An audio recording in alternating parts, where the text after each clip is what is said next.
kunin ko na lang 2 minutes ni... Okay. Pero hindi ko to habaan para ano lang. Kerwin, para sa imo ha.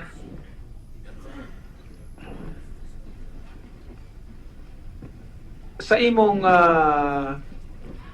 pwede ba Bisaya? Sa imong nahibawan, kinsa gyud ang pinakadako nga supplier og droga diri sa ato? Sa imong trabaho. Sino ang pinakamalaking supplier ng droga sa mga katransaksyon mo, yung mga supplier? Mga Chinese po, Your Honor. Peter ko, yung mga nabanggit ko na Chinese, pati yan kasi halos-halos lang yung, malaki talaga yan sila eh. Sinabi mo doon sa salaysay mo, mula Manila, nagta-travel kayo papuntang Matnog, Sorsogon, Alin, Samar, Ormoc, galing dito sa Manila. Dito sa Manila, saan nyo kinukuha dito? Sino nagsusupply dito sa Manila? Sa kinukuhanan ko ng Shabu, si Peter ko, at saka yung si Lovely Adam Impal, dito sa Manila. Dito sa Manila. Oo. Gaano kalaki o karami ang kinukuha nyo, dinadala nyo, tinatravel ninyo? Ang pakiulit po, Your Honor. Unsa kadaghan ang inyong ginabiyahe paingon dito sa mga nabanggit ko na mga pangalan ng lugar? Matnog, Sorsogon, Alin, Samar, Ormoc, papunta doon. Kung kukuha po ako, Your Honor, is kay Lovely, yun, kukuha ako ng 25 kilos. So, i-travel yun. Kung kay Peter ko, so ibang transaction, kuha din ako ng parehong dami, i-travel din yun, ganun. So, iba-ibang tao ang kinukuhaan ninyo, Peter ko, at saka si Lovely Impal? Impal. Lovely Adam Impal. Adam Impal. Okay. Kilala mo ba si Peter Lim? Oo. Narinig ko yan siya, Your Honor, through ni Jaguar. Nandyan mismo ako nung nag-transaction sila ni Jaguar. Itong Peter Lim, ito ba yung boss ni Jaguar? O supplier ni Jaguar? Boss at supplier, halos pareho lang yan eh. Kasi pag boss mo, supplier mo talaga siya. So, si Jaguar, ang pagkakaalam mo, doon kumukuha ng droga kay Peter Lim? Yes, Your Honor. So, kilala mo si Peter Lim. Ito ba yung Peter Lim na humarap kay Presidente Duterte na taga Cebu? Ang sa nalaman ko, sasabi ni Jaguar sa akin nung nag-transaction na pagkatapos na, kasi nabanggit sa akin ni Jaguar na, pre, may bago tayong boss na si Peter Lim na taga dito lang sa atin sa Cebu.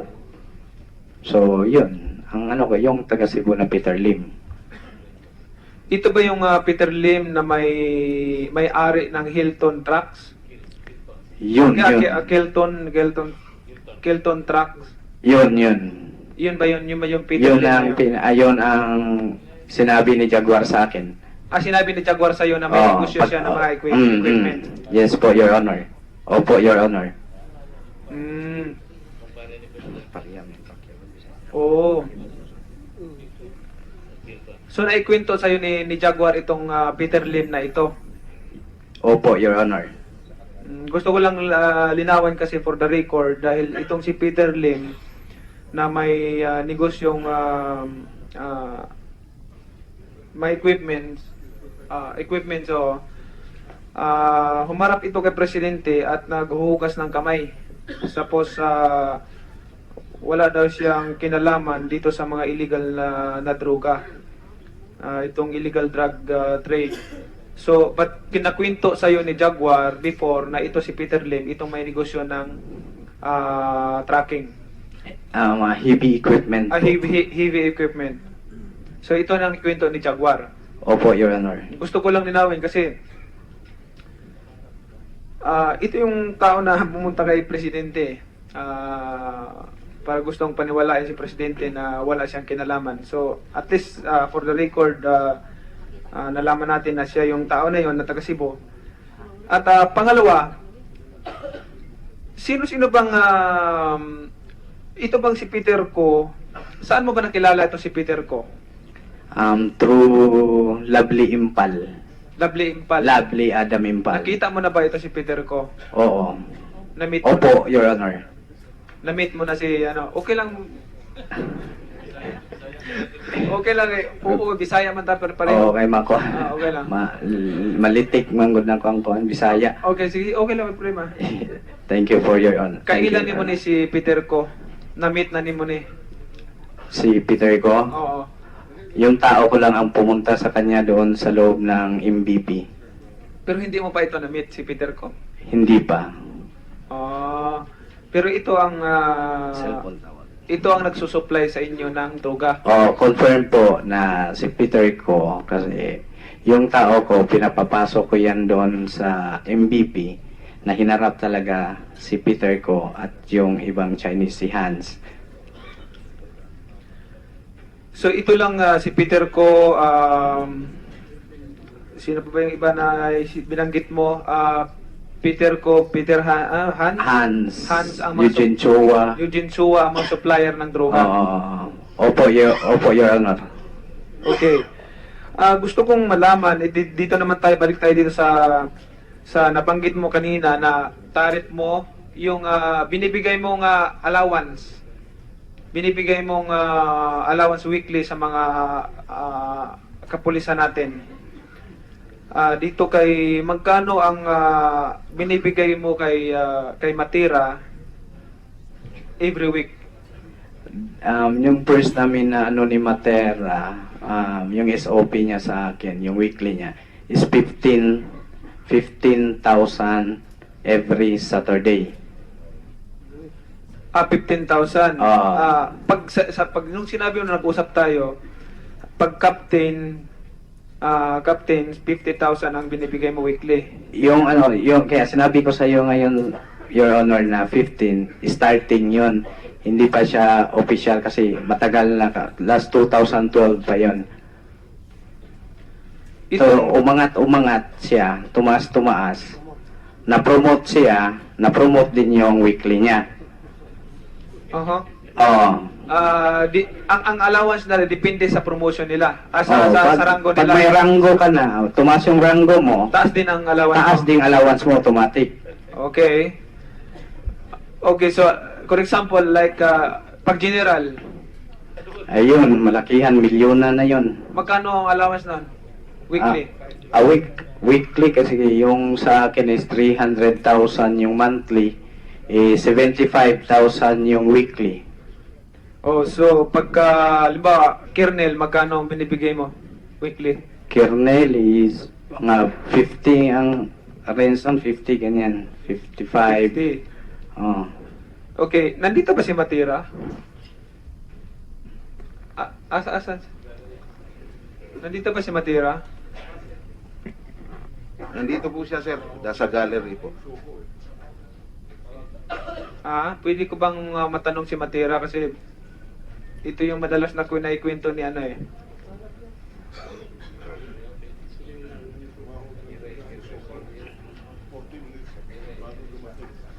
So, Kerwin, si Matira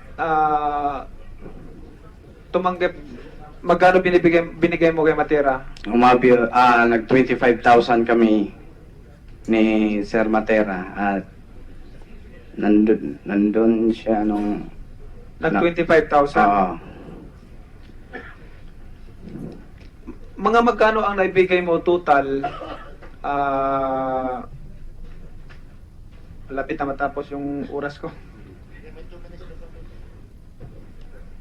Nasali na yata. Magkano naibigay mo total kay Matira? Weekly ka pa nagbibigay? weekly. Malaki-laki na yon kasi start pa ng 2012 until 2016.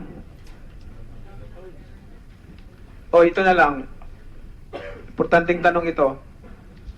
Sinabi mo na yung daddy mo walang kinalaman sa operasyon ng droga. Tama? Tama po, Your Honor. Ikaw ang may kinalaman sa lahat ng operasyon ng droga. Ako po, Your Okay. Honor.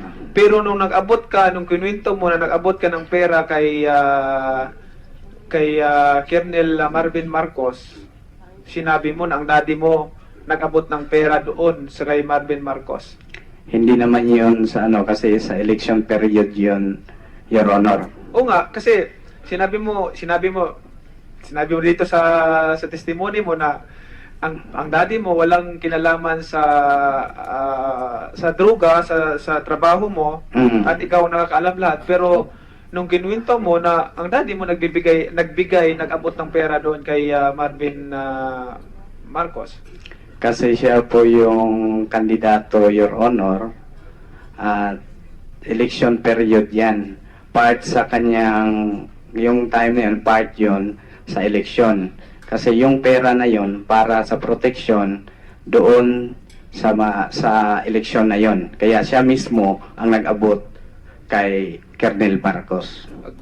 Gusto ko yung linawin yan kasi kanina sinabi mo na walang kinalaman, tapos sinabi mo na siya mismo nag-abot ng pera na galing sa droga.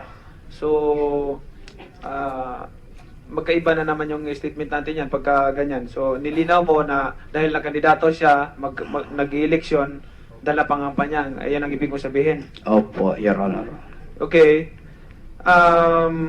Doon nandyan na ba si Matira? Wala pa. Wala pa. May importante sana akong maitanong sa kanya eh. Ngayon, itong sinasabi mo na nag-issue ka ng cheque na 3 million, 2 million, 1 million kay Victor Espina, saan ito napunta itong bali 6 na million, 6 million na cheque na issue mo? Saan ito napunta lahat sa pagkakaalam mo? Through Victor Espina, Yes, through Victor Espina, Yeah. saan ito napunta? 3 million para kay Regional Director Dolina. Dolina, oh. At yung 1,750,000 Mhm. sa mga barel. Sa mga baril. Oo. Itong 2 million na sinabi mo, Dyan yan kinuha yung 1.750. oh. Yes, Your Honor. Tapos after that, hindi ka na nakapagbigay sa kanila.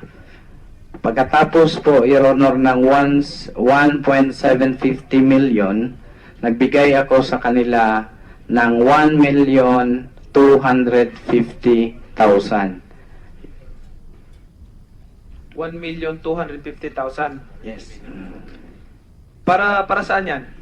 Yung ano niya, yung talent fee niya. Talent fee niya. Oh, dalawa sila, yung magkapatid, si Martin at si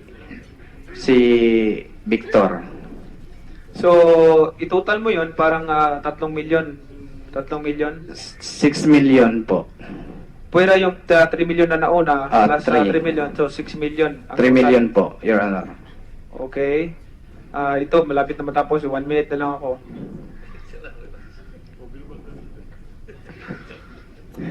Gusto nga i-confirm dito sa salaysay mo na nakapagbigay ka ng pera kay Congresswoman ba to? Viole Codilla ang husband niya si Ondo. Yes. Tama ba? Magkano na ibigay mo sa kanila? Yung election period, tumutulong ako sa kanila sa pagkampanya.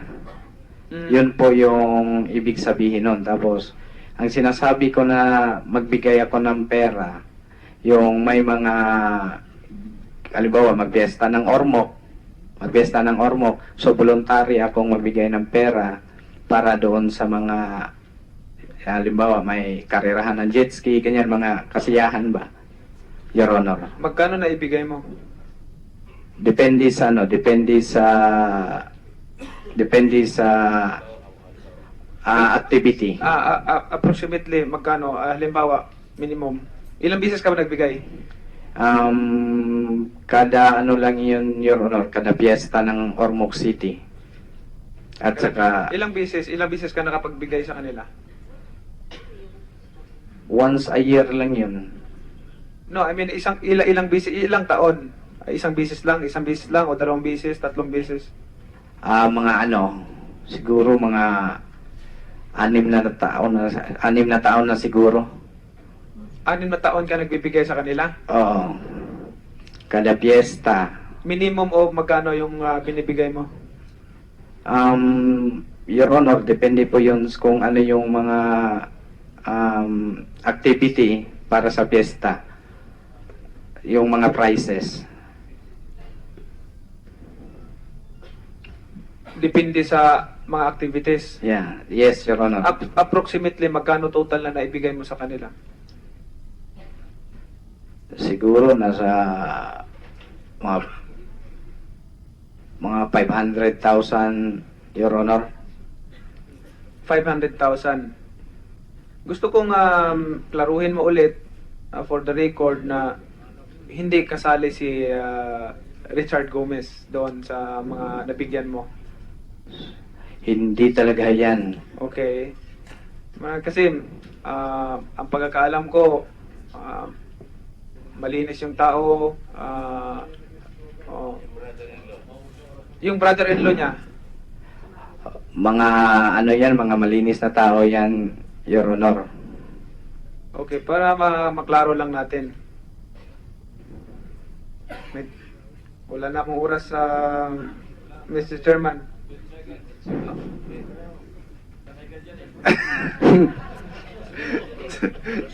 Sanay ka dyan. Okay. Magkano ang total na naibigay mo na pera kay Senator Laila de Lima?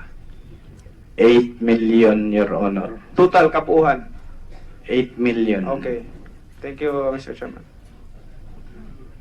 Senator Hanasan is recognized. Thank you, Mr. Chairman. Mr. Chairman,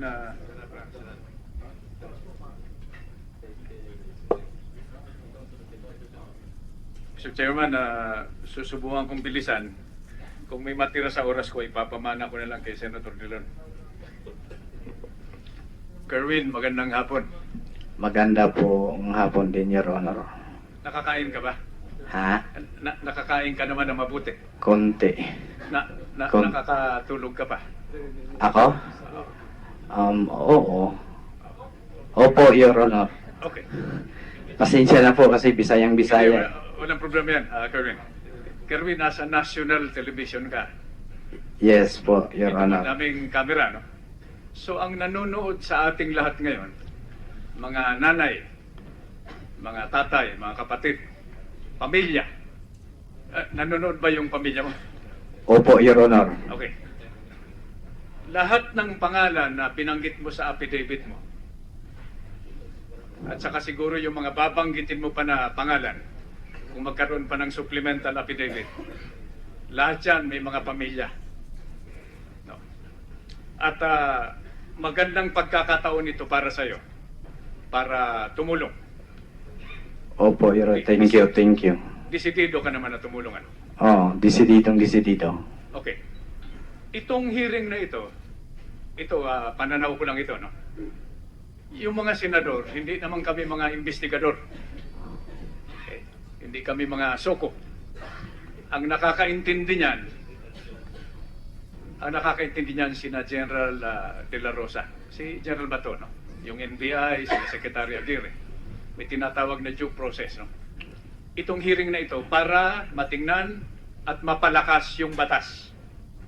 Para masugpo natin yung pinagbabawal na gamot. Kaya, samantalahin natin mabuti ito, no? Okay.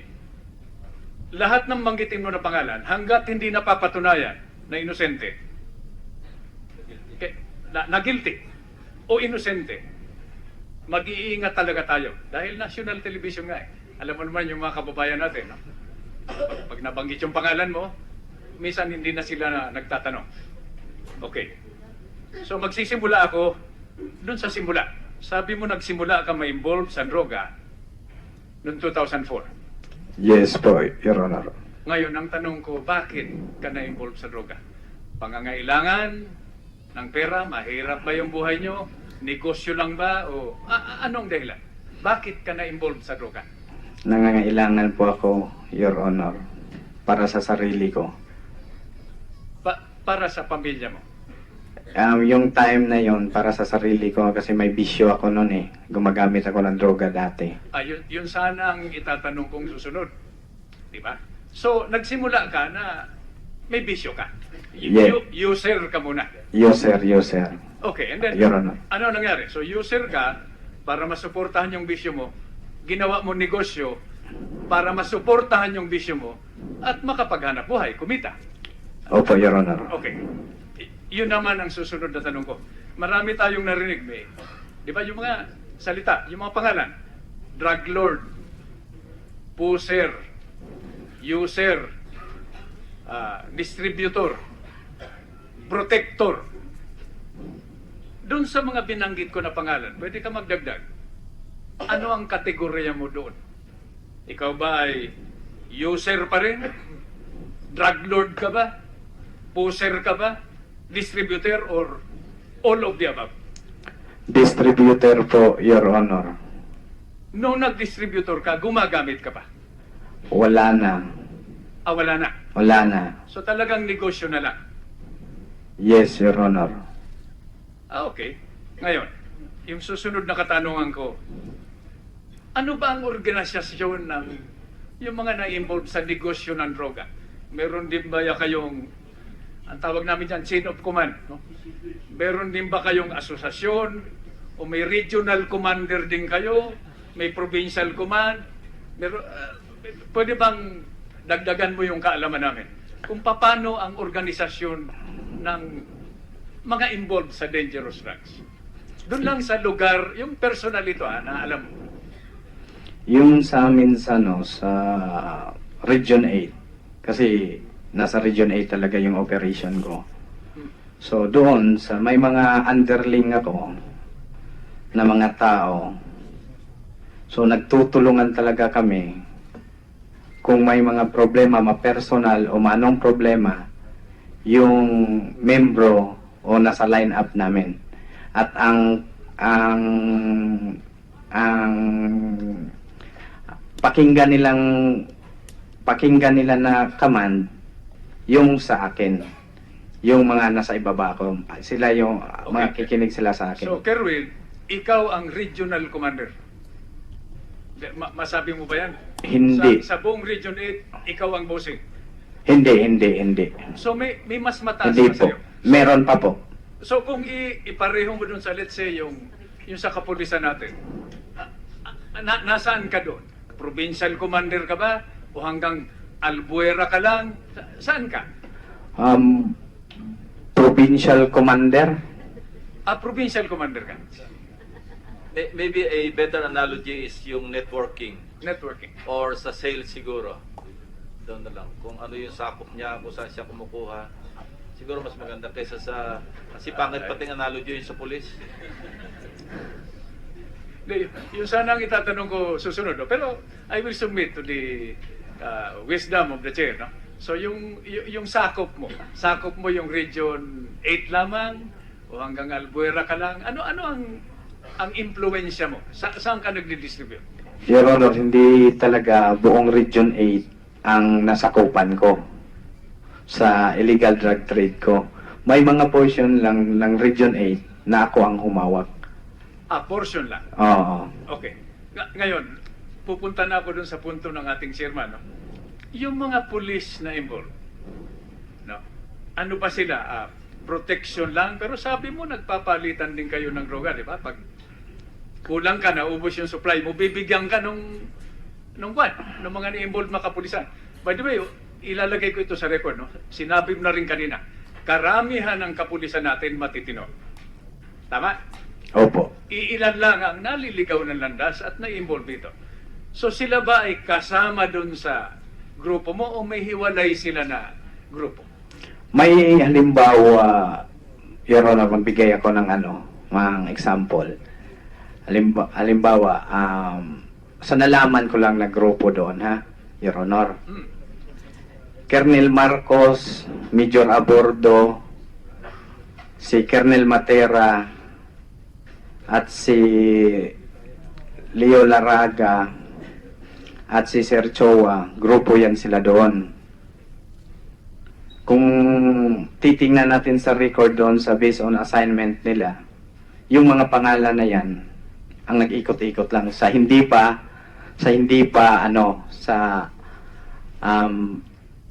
panahon ni RD Beltihar. Yung sa akin pa doon before, makikita mo talaga doon, paikot-ikot lang yan sila. So, sinusubukan ko, Kerwin, na intindihin, no? Oo. So, may grupo sila. Mm, Wala silang ibang kausap, kundi ikaw. Doon sa lugar na yon. Wala silang contact doon sa mas mataas sa'yo o mas mababa sa'yo. Basta pag pinag-usapan, no, droga, ikaw lang ang contact nila. O yung mga bata mo. Hindi ko alam, baka meron din silang ibang contact na hindi nila sinasabi. Pero yung mga binanggit mo sa affidavit mo, di ba? Minsan dumidiretso sa'yo. Di ba? Dumidiretso ka sa mga ibang opisyal na mataas ang ranggo. Minsan dumidiretso ka rin sa mga mabababa ang ranggo. So, pwede kang dumiretso kahit saan. Anong level? Depende po yun sa strategy ng isang tao. Sa katulad ko, ang strategy ko, ang gusto ko, happy all. Hindi lang ang sa taas, pati ang sa baba. Kung maging kaibigan ko, bibigyan ko. Kasi gusto ko, happy all. Ang napabanggit mo rito, Kerwin, na naging contact mo lang, na primary contact mo, si Madam Lovely Adam Impal. Simula nung maaresto ka, linagay ka sa Bagong Buhay Rehab Center, nalipat ka sa Muntinlupa, lumabas ka, dun sa BBRC at saka sa Munti, marami kang nakilala. Pero na-maintain mo pa rin yung contact mo doon sa binanggit mo na pangalan ng babae. Opo, Your Honor. Bakit? Hindi ka ba inalok ng mga nakasama mo dun sa BBRC at sa Muntinlupa? Your Honor, inaalok ako kasi sa mga katulad ko na negosyante, may strategy yon. Kasi lahat ng mga supplier magpapakonsign yan. Yung si Lovely Adam Impal, hindi talaga ako humiwalay sa kanya. Kumukuha pa rin ako sa kanya kahit may iba na akong supplier na kinukunan din. Okay. So yun lang ang dahilan. Yes, Para Your bang- Honor. Para bang komportable na kayo sa isa't isa? Parang suki ba? Yes, Your Honor. Okay. Ngayon, bibilisan ko, Mr. Chairman, para may matira pang oras ako para kay Senator Dillon. Okay, lastly. Ito lalabas naman ito sa supplemental affidavit. Lahat ng banggitin mo na pangalan pala, iimbestigahin yan. At hindi lang simpleng investigasyon. Yung buhay nila at yung kinabukasan ng mga anak nila nakasalalay dito. Sa katotohanan na isi-share mo at dun sa kung desidido ka ba tumulong. Ano ba ang nararamdaman mo ngayon, Kerwin? Diba? 36 years old ka. Opo, Your Honor. May pamilya ka. Meron. Ano ang nasa isip at nasa puso mo ngayon? Ano ang gusto mong gawin dun sa natitirang taon ng buhay mo? Na sana hindi mapadali, dahil nandiyan naman na naggarantiya si General De La Rosa. Yung sa natirang buhay ko, talagang nakapagdesisyon na ako sa sarili ko. Hindi lang ngayon, kundi yung pag-alis ko ng Pilipinas, yung natirang buhay ko, ilalaan ko na talaga sa pamilya ko, sa matuwid at hindi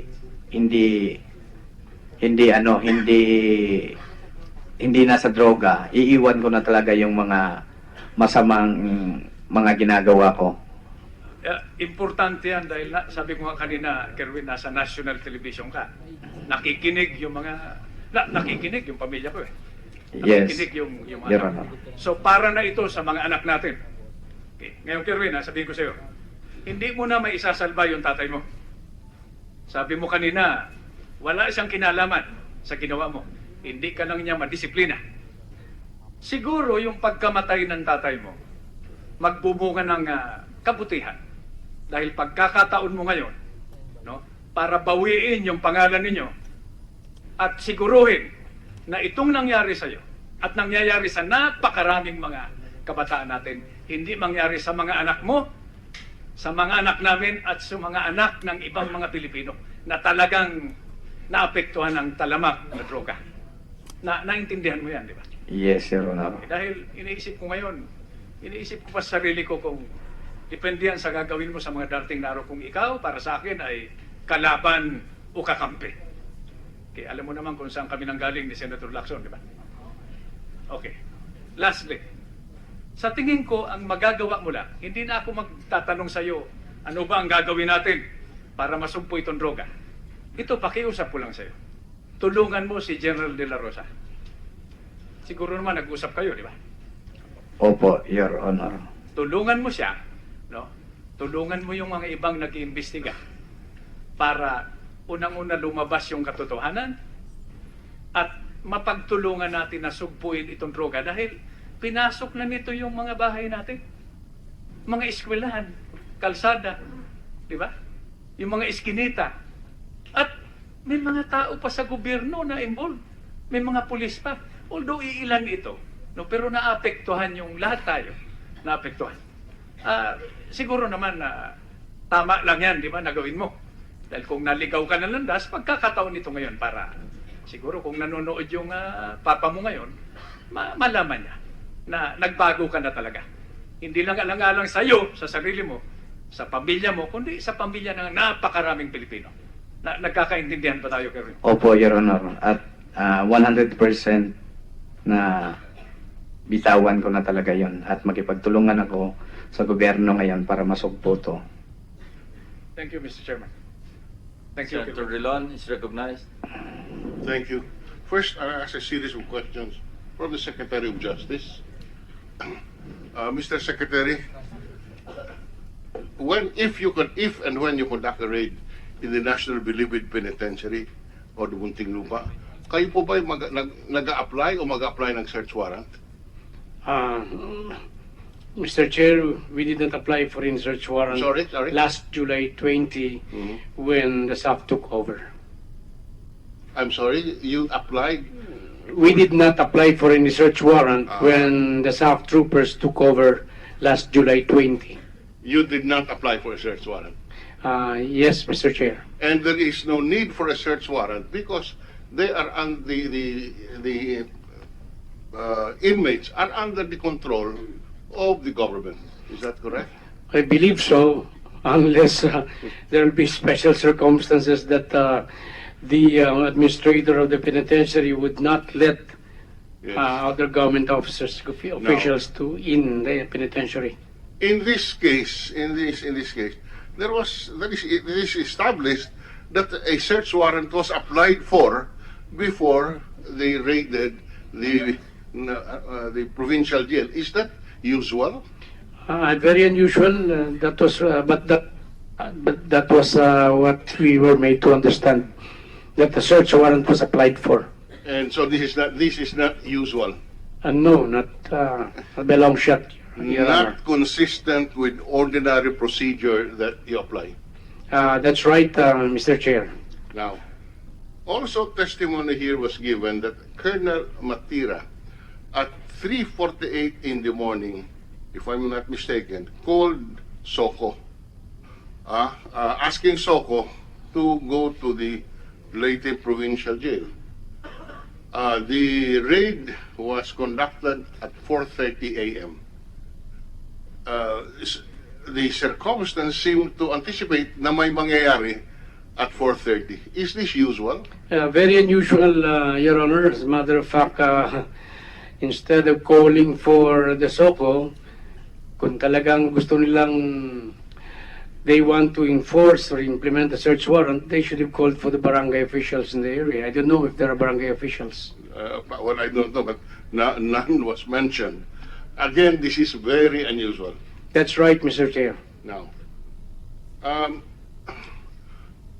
testimony was also made here that alam na isang linggo pa bago mag-apply ng search warrant na may baril daw doon sa selda ni Mayor Espinosa.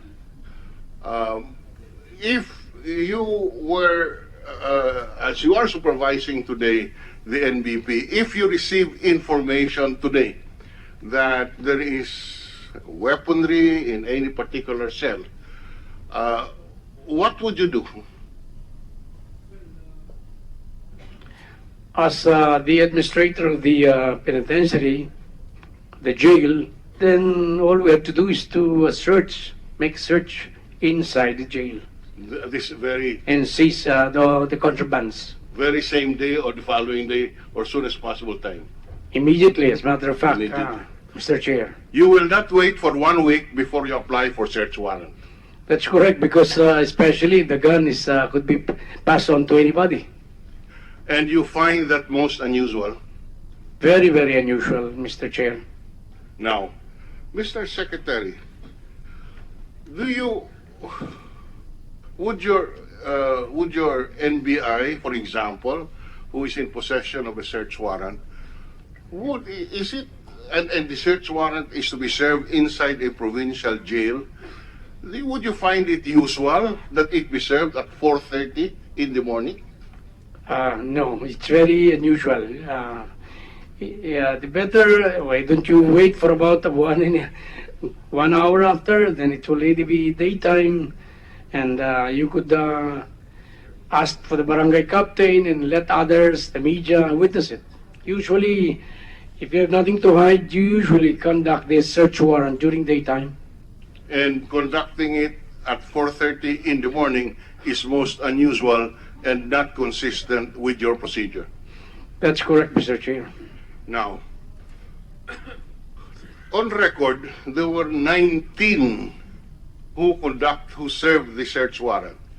Ang hinahanap po sa search warrant ay isang baril at ito po'y sa provincial jail. If you were to serve the search warrant, would you carry that many personnel? Well, no, I think it's overkill.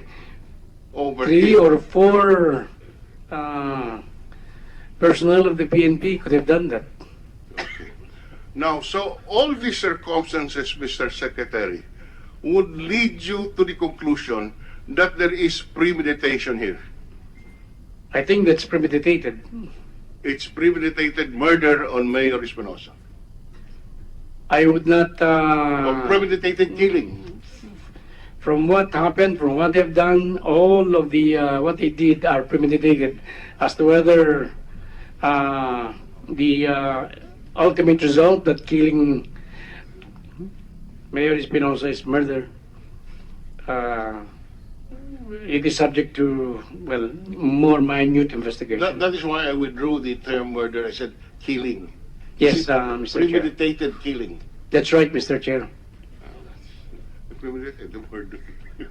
Now, thank you, Mr. Secretary, for sharing your expert opinion. Thank you, Mr. Chair. Now, Can I pursue your point Yes, please. further with your Yes. permission? you put off my clock. Kung lahat ng circumstances, as pointed out by Senator Drilon, and nag-agree naman si Secretary Aguirre na talagang unusual, that led to that, sabihin natin suspicion, na premeditated talaga yung nangyaring pagpatay.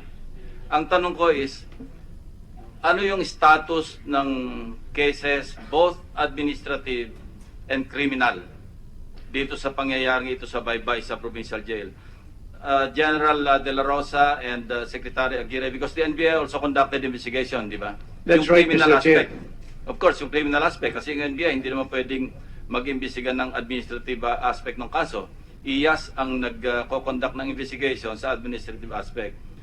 November 8, nung nag-conduct kami ng hearing dito, November 8, nung matuklasan, lahat ito mga unusual circumstances surrounding the raid and the killing of the mayor and Raul Yap. My question is, anong status na ng criminal case at saka ng administrative case? After, ano ba tayo ngayon? November 23. So, after 15 days.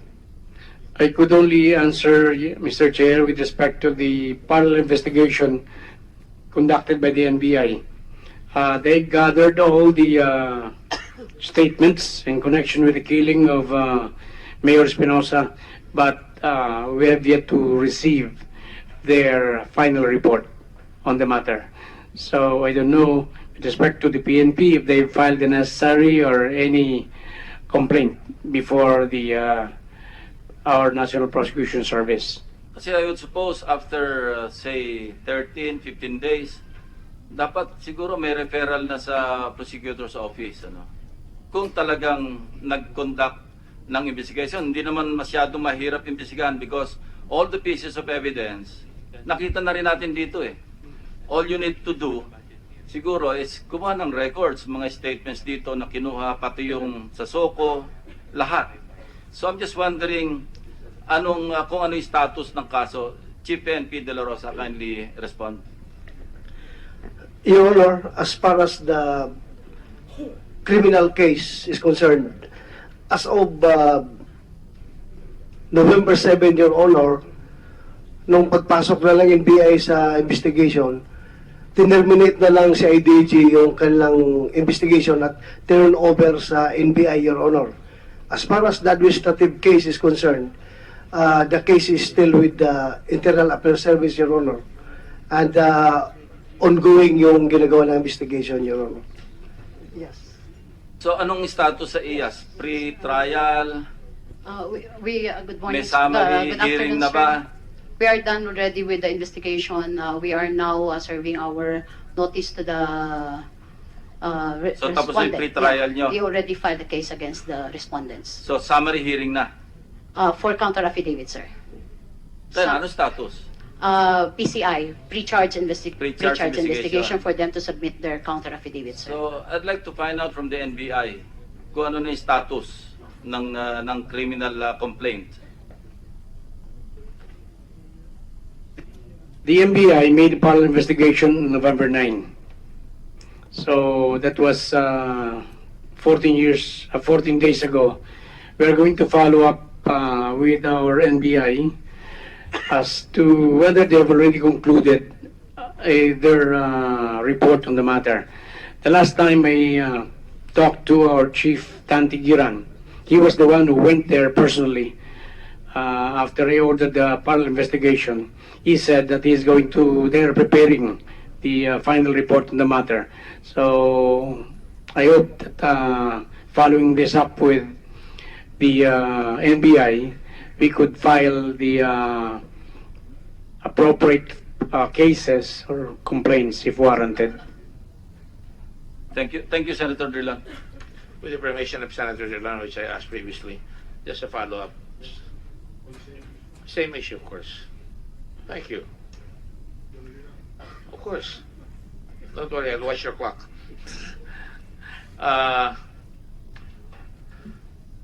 We have a pending result of our investigation on AJK, and this is one of the focal points. Bakit nagtatagal kung lahat na ng ebidensya na andyan na-investigate na rito? Gaano ba katagal kailangan niya? Kailangan ba umabot ng 14 days? Kasi ang recommendation namin, sabihin ko na sa inyo, within 5 days, kung talagang malinaw, police. Dalawa naman ang pagdadaanan yan eh.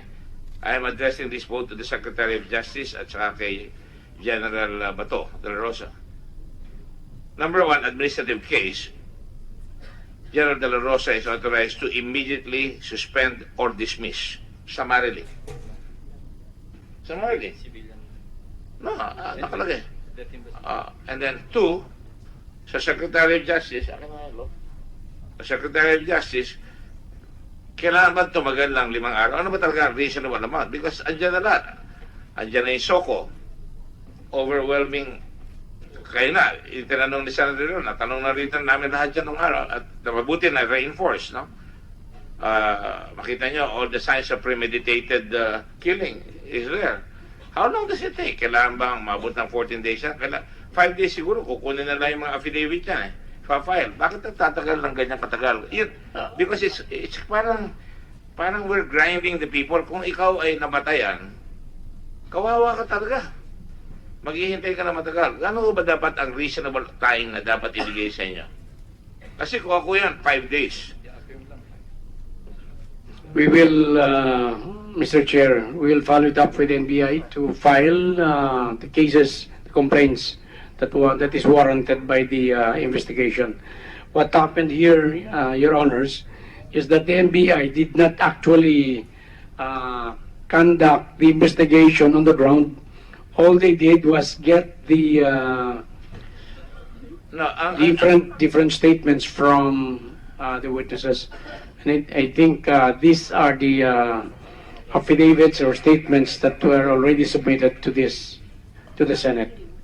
ang sinasabi po natin, halimbawa, yung 2 pulis pumatay doon sa Mindoro, nabili sila ng kapwa pulis, pinatay nila si Luz, nahuli, nakakulong. Ano ang siste doon? Anong lalabasan niya? Ganon rin dito. Anong kakalabasan niya? Hindi naman namin sinasabing guilty na ito mga ito. Pero how long does it take for the government to act and say, we are filing the case tomorrow? After 5 days of investigation, nakuha namin lahat ng imbitasyon. Malinaw na malinaw. Marami ng ebidensya eh. May testigo na, kompleto na. Bakit ganun katagal? Advise me, please. Or advise the committee. I don't know, Mr. Chair, but I think the NBI during this investigation are not do not have the real evidence that are taken during the investigation by the Philippine National Police.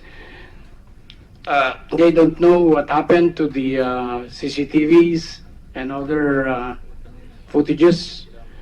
But at any rate, Your Honor, you are correct that we should expedite the filing of the cases as it is almost clear. Not just for this case, but for other cases. Ang dami.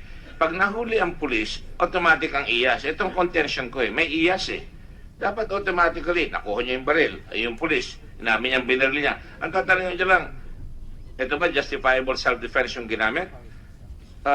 If after 5 days hindi niya masolve yun, mukhang suspicious na ang tao kagad na wala mangyayari niya. At humahaba ng humahaba. At habang humahaba ng humahaba, ang tao nagagalit sa gobyerno. We see that, Your Honor, and we'll fine-tune the proceedings as the NBI is one of our touch agencies, and we are going to ask the NBI to expedite the investigation. Ang pagkakaalam ko, sabi ni Senator Lacson, ang nag-imbestiga yung PAO. Nag-assist sa investigasyon yung PAO. Nakakuha ba kayo ng statement? Yes, Your Honor. In fact, Nagsabit all kayo ng these statement, di ba? affidavits are already, Dito, have di ba? already been submitted. So, hindi ba i-affirm na lang sa piskalya yan? Pwede pong ganun lang. Yun nga ho ang sinasabi namin. Bakit humahaba ng humahaba? Ang tagal-tagal. Yes, Your Honor. The NBI investigation. Secretary So we will coordinate. Yes, ang Sorry. kumuha po ng statement doon sa mga inmates, sa mga guards, na inassist ng PAO, NBI. Isa na lang ito. So sila rin po yung nakakaalam ng statements. Tama ba yun, PAO? Regional? Yes, Your Honor. Yun po. So, i-affirm na. So, pwede, no? Apo. Opo. So, nakakaliнаwan tayo dito na kung malinaw na malinaw, dapat mabilis. May sense of urgency. Yes, Mr. Chair. Okay, pangalawa ho, sa summary dismissal powers of the PNP Chief and Regional Directors, hindi lang PNP Chief, Regional Directors, Section 42. The Chief of the PNP and Regional Directors after due notice and summary hearings. Katulad dito, may due notice, may summary hearing. Summary yan, ha? May immediately remove or dismiss any respondent PNP member in any of the following cases. When the charge is serious and the evidence of guilt is strong. Do you suppose, General Baton, that the evidence of guilt and the charge is serious in this particular case? Your Honor, my power to dismiss is effective only after due process, Your Honor. Sinabi ko dito, after due hearing. Yes, Your Honor, yung due hearing, Your Honor, that's due kasi pag marami na kasing kaso, Your Honor, na dismiss kaagad. Gagawin niya ng mga itong dinismiss natin, gagawin nila yung technicality para ma-restate kaagad sila, Sir, Your Honor. Sir, excuse me, kung walang gana lang, ano po, pulis ho yan eh. Binigyan ng bayan natin, ng otoridad, ang mga kapulisan na magdala ng baril. Kaya dapat, they're subject to a different, kaya nga summary hearing eh. Summary. Ito, administrative case ito. administrative case itong gagawin nyo. Tatanggalin nyo yung may sakit na pulis, huwag ka muna mag-duty, suspendido ka o tanggal ka para hindi ka makapatay pa ng ibang tao. Ang sinasabi, yan malinaw sa batas. Kaya ako, parang dead letter law ito eh. Dapat, administratively, you're suspended or you're dismissed. In the meantime, he can appeal. In the meantime, yung napatay, masaya yung napatay, yung pamilya, dahil, at least gumalaw ang gobyerno. Pero pag hindi gumalaw ang gobyerno, napakatagal na ginagawa natin, magagalit ang tao. Kaya ang sinasabi, wala tayong magagawa. Para bang ang ginagawa natin sa tao pinapagod natin ang tao. Pahabaan ng pisay sa pera, pahabaan ng pasensya, at talo ang tao palagi pag ganyan ang labanan. Can you kindly answer, please? I'm sorry to have to put you to this, but you have to know that the law is there for us to implement, to enforce. That's why you're called law enforcers. Enforce the law. Yes, Your Honor. After the full-blown investigation, Your Honor, I can... After summary hearing, tawagin nyo sila, ayan ang IAS, summary hearing, pagkatapos son, administratively suspended, dismissed. Gusto mo mag-appeal? Pwede pa yun. Pagkatapos ng summary hearing sa administrative case, file ang kaso sa korte. Murder. Tama po ba yan? Yes, Your Honor. Pare-pareho naman mo, abogado ba kayo? Hindi po, Your Honor. Pero sa likod nyo, maraming abogado. Meron akong director ng legal service, Your Sige Honor. po, yun lang po ang gusto ko sabihin. Thank you po. Nagagalit na sa akin si Senator Dillon. Thank Nakikita you. ko sumisibangot na. Sige po. No, pero susundan ko yung tinatanong nyo. Yung pong proceedings dito, General De La Rosa, what the public heard in open hearing, the questions asked, the answers given, those who are responsible were given a chance to rebut, to explain, assisted by counsel. Would you consider this as a summary hearing? Pwede po ba yan?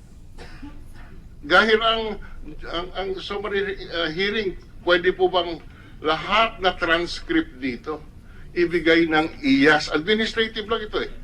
Ibigay ng IAS sa mga respondents, at pasasagot man o pwede rin gamitin na basihan. Yun ba'y pwede para sa summary hearing? Your Honor, can I request my Director of Legal Service to answer your Sure. question, Your Honor? Opo. Police Chief Superintendent Roque Leonor, my Director for Legal Kasi Service. po ang punto ni Senator Gordon, kung nakita naman ng taong bayan ang mga sagot at tanong, kung 6 na buwan pa, para na sa pulis, administrative hearing lang ito. At ang due process is a situation where you are given an opportunity to defend yourself and to be heard. Yun ba pwede? Pwede bang bilisan natin to? Mr. Chair, with your permission. Please proceed. Yes, sir. Yung pong binanggit ninyo na yung ating proceedings na ito sa You're under the same oath, Yung last time. Na-administer ka last time, di ba? the last time po, sir. Yeah. Sige. Yes, sir. At this point, they are still allegations. So we will still have to give the respondents the opportunity to submit their counter affidavits. Your Honor. Allegations. Sir, but during dependency of the The testimony under oath are not mere allegations. This is already proof. This is evidence. yes, Your Honor, I understand po. Oh. But we will still have to give the respondents the opportunity to answer. Due process. Yes, sir, to answer the allegations or to answer the claims. That is what you call due process. Yes, sir.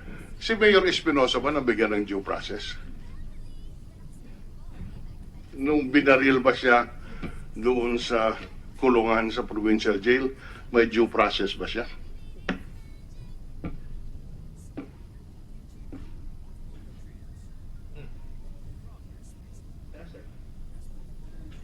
So I think that's still a subject matter of the ongoing investigation. Oo. Come on, ano ba naman? You know, the Secretary of Justice after responding to a series of questions, came to the conclusion that this is premeditated. Now, kaya ang tanong ko po, si Mayor Espinosa ba nagkaroon ng due process?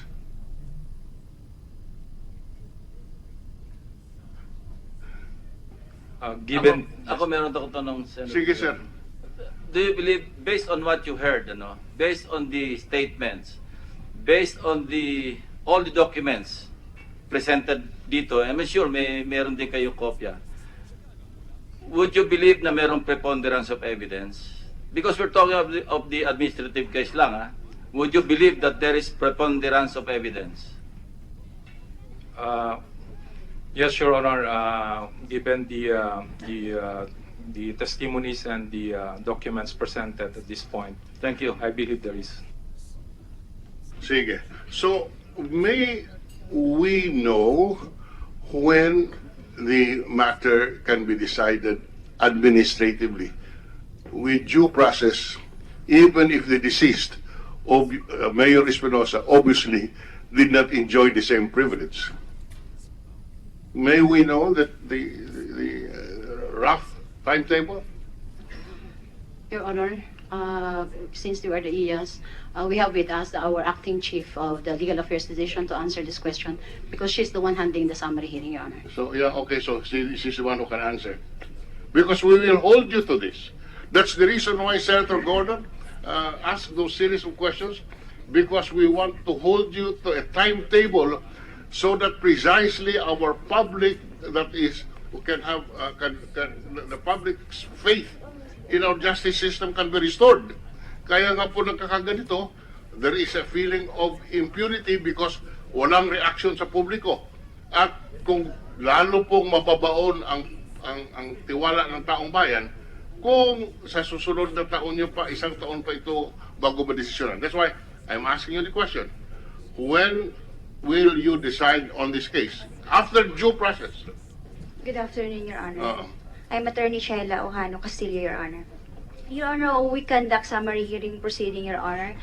We let the parties Have you submit... taken your oath? Ay, not yet, Your Honor. Not yet. That's Can my the Committee first time. Secretary please? Yan. Let's spin them. Do you solemnly swear to tell the truth, the whole truth, and nothing but the truth in the Senate inquiry? Thank you. If I may, Your Honor. Can you identify yourself for the record? For the record, Your Honor, I'm Attorney Sheila Ojano Castillo, Your Honor, the Acting Chief Legal of Internal Affairs Service, Your Honor. Your Honor, during the summary hearing proceedings of IAS, we conduct the same by letting the parties file their answer first. And then we scheduled it for pre-trial conference and pre-trial for 1 day. And after that, we let them submit position paper, Your Honor, within 15 days. Because we are following the policy of the NAPOLCOM. So after 15 days, and may I suggest you make this non-extendable? Can you go on record? Yes, Your Honor. What yes? It is non-extendable, Your Honor. Susundin ko na. After 15 days, how long will it take you to decide? Your Honor, if we have enough time, Your Honor, we decided within You better 5 have days. enough time. Within given 5 the days, stakes. Your Honor. Within 5 days Yes, Your Honor. from the submission Of the position paper, Your of the Honor. position paper. When do you expect the position papers to be submitted? After the termination of the pre-trial conference, Your Honor, within 15 days. I know. Just give me the dates. Never mind, these periods. When do you expect the position papers to be submitted? From which date you'll be resolving within 5 days the case? On what cases, Your Honor? Oh, Jesus Christ. Di ba may Your Honor, hinaharap? the pending case is not yet in the summary proceeding, Your Honor. It is still in the prosecution division, Your Honor. So there is no case yet. As to the pre-charge investigation, Your Honor. but not yet in the summary proceeding, Your Honor. Can I ask for a 1-minute suspension? 1 minute suspension.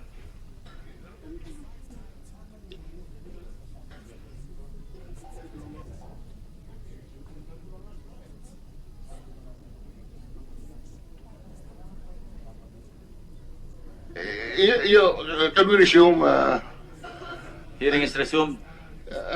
You know, this is the first time that a summary proceeding sounds like a full trial in a court of law. Answer, pre-trial, lahat na. So, saan ang summary proceeding dito? Alam ko may summary killings, pero hindi ko alam na ganito rin pang summary proceeding. Yes, Panyera, what's the answer? Your Honor, the case is still under pre-charge investigation, Your Honor. All right. Okay, who is in charge of the pre-charge investigation? The prosecution division of IAS, Your Honor. Who is the prosecution division of IAS? May I request, Your Honor, the RIAS 8, Your Honor, to answer that because we are in the national. All right, sige. Sino? Sir Ongkaiko, Your Honor. Who? Officer Ongkaiko, Your Honor. Sige.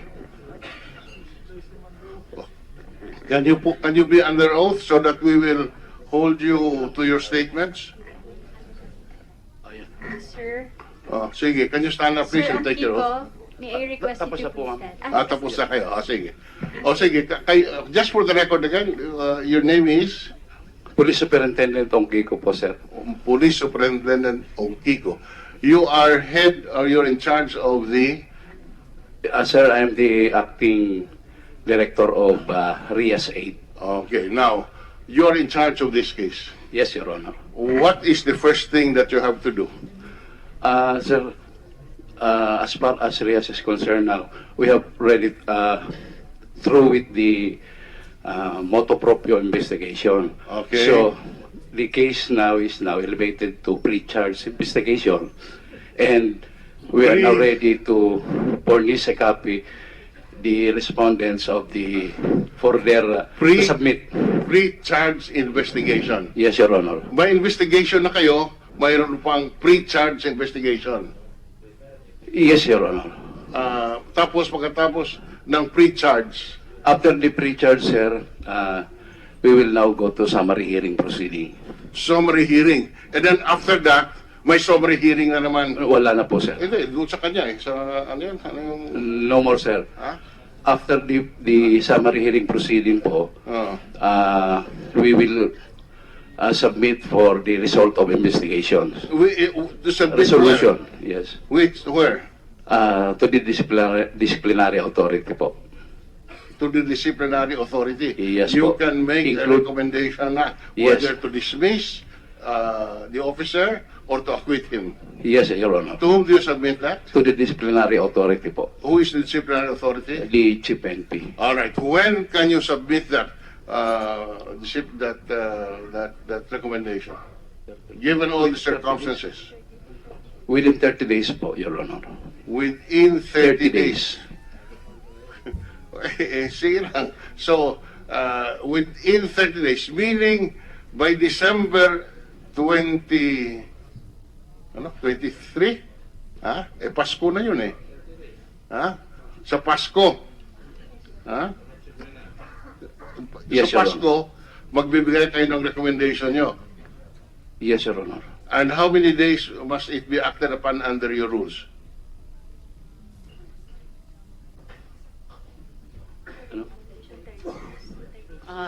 How many days that it will be approved by the disciplinary, he's given 30 days, Your Honor, to act on our recommendation. Okay, wala na yung mga... So, what about those position papers? We are already done with that if we're done with the summary hearing, Your Honor. But currently, we are with the pre-charge investigation. Once we submit our case to summary hearing, it will be for resolution. And the resolution, together with the recommendation, will be submitted to the disciplinary authority. And we commit, Your Honor, to submit the same within 30 days from today. From today? Yes, Your Honor. From today? Yes, Your Honor. All right. So that by December 23, you will submit it. Yes, Your Honor. Can you just inform the committee? Don't give the committee a copy of your recommendation, but statement under oath that indeed on December 23, you have submitted your recommendation. Yes, Your Honor. I commit that, Your Honor. I hope you don't mind these questions because the reason for all of this is happening is that the people have lost faith in our justice system, and this is part of our justice system. And if we keep on delaying this, mawala ng tiwala lalong taong bayan sa ating sistema ng justisya. Ngayon, talking about the justice system, babalik lang ako doon sa whether or not a lawyer was assigned, was present.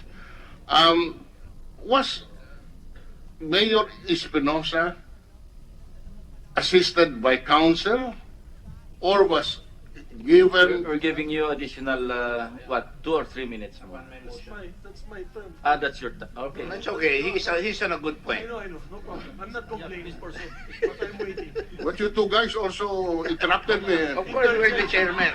We learned from you. I lost my train of thought. It's your fault. No, I'm entitled to. Please proceed. Your time is being checked. Okay. No, I'm just kidding. Was Mayor Espinosa given counsel or informed that he has right to counsel? The judicial affidavit does not so indicate. But on the other hand, the judicial affidavit of Kerwin clearly indicated that on questions 4 and 5 that he was being assisted by counsel. Was the same was Mayor Rolando Espinosa given the same information and and counsel? Who can answer that? Chief Inspector Espinido, sir. Oh, Espinido. Yes, sir. Huh? Before Mayor Espinosa, sir, nag-sign sa harap mismo ng provincial prosecutors natin sa Tacloban, nagsabi muna yung provincial prosecutors na kausapin siya ng 2 abogado na sinabi ni RD kanina na nag-assist doon sa Ano ang pangalan ng 2 abogado? Hindi ko na natandaan yun. Hindi mo matandaan. Nabanggit ba yan? Congressman Veloso? Yes? Yes, Your Honor.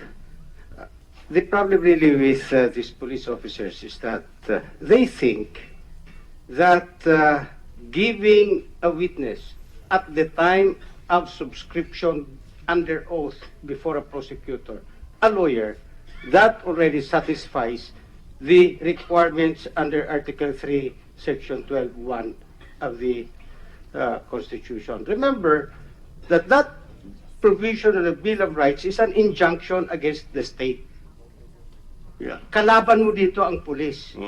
Ang pulis ay hindi mo pwedeng gawing abogado. In the judicial affidavits involved, pakitingin lang po, the judicial affidavit of August 24. Ang sinasabi dito, the person examining me is PO1 Harold Higanto, who conducted the examination. But the judicial affidavit rule provides in Section 3B, it shall contain the following: B, the name and address of the lawyer who conducts or supervises the examination of the witness. Kailan ba ito si Higanto naging abogado? Okay, yeah. Apart from that, hindi ko po alam na ang provincial prosecutor ay ang tamang abogado na magiging abogado nung nasasampahan ng kaso. The duty of the provincial prosecutor is to prosecute. The principle of having a lawyer assist the accused is to make sure that he has an opportunity to have fair play and his rights are protected. I cannot understand why a provincial prosecutor or a prosecutor for that matter would act as counsel for a prospective accused.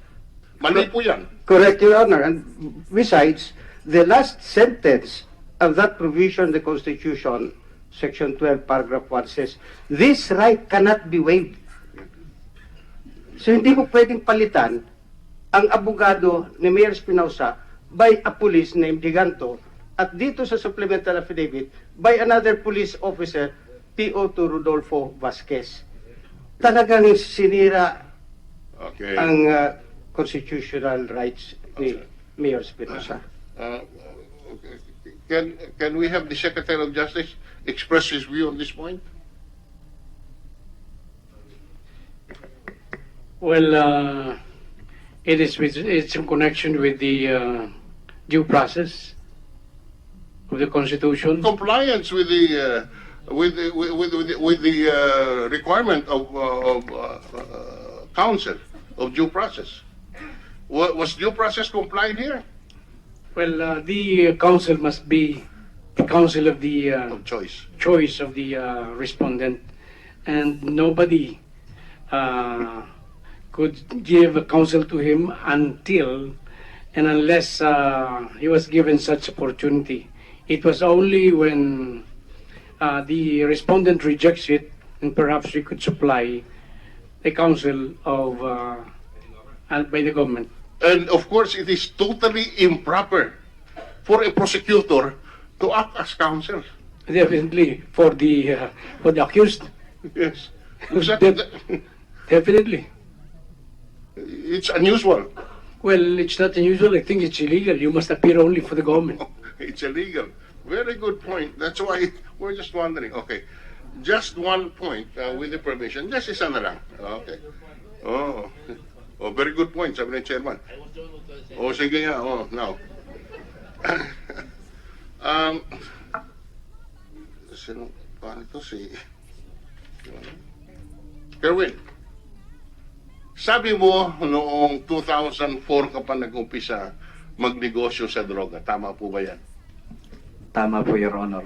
Ngayon, masyadong mahaba ang panahon, ngunit let's say for the last 5 years, magkano po ang inyong gross sales bawat taon ng droga?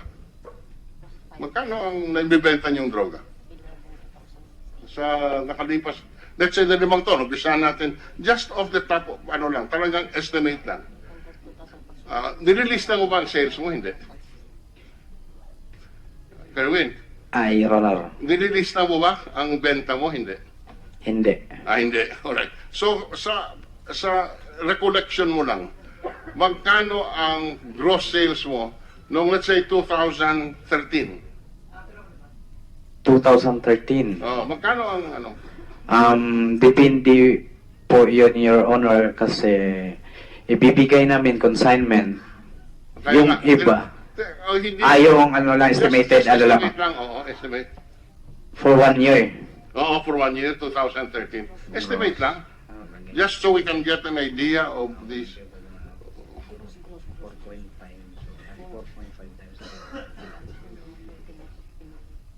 Mga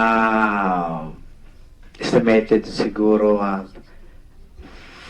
40 to 50 million. 40 to 50 million per year. Yeah. Estimate. Yes. Yan ang sales mo. Yes. Ngayon, sa 2014, roughly lang,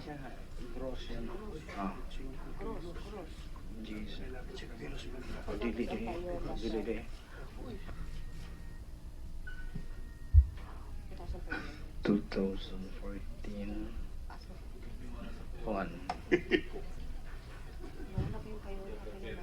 just gross sales. So, magkano benta mo nun, yun? Mga yung gross niyan siguro mga 50 to 60, wala pa yung payola. Naman, kay gross sales, wala yung payola. Expense yung payola, hindi ba? Okay. Sorry po, Your Honor. Ngayon, sa 2015, mga ganun din, o tumaas? Mga ganun pa rin, Your Honor. Okay, mga 2016, ganun din, o tumaas?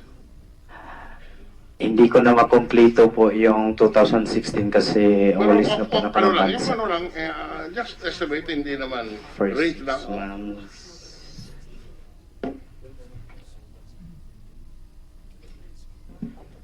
30 to 35. 30 to 35. Ngayon, doon sa mga gross sales mo, distributor ka lang, hindi ba? Sabi mo? Hindi Yes. ka manufacturer. Yes, Your Honor. Ngayon, ano ang cost of sales mo? Magkano bili mo sa doon sa mga producers? Kila Peter Co, pag ganyan. Per kilo po, Your Honor. Oo. Magkano percent? Percent lang. Kung 100,000 o 100 ang benta mo, magkano doon ang percentage nung cost nung shabu na binili mo? Kasi distributor ka lang eh. Meron bang 20%, 10% ang cost? Magkano? Your Honor, excuse me, nalilibog na ako sa... Nalilito ka, hindi ka na nalilibog. Ha? Bisaya ka Mr. Chairman, nalilibog sa Bisaya is nalilito. Nalilito ka na. He is confused. Sige, alright.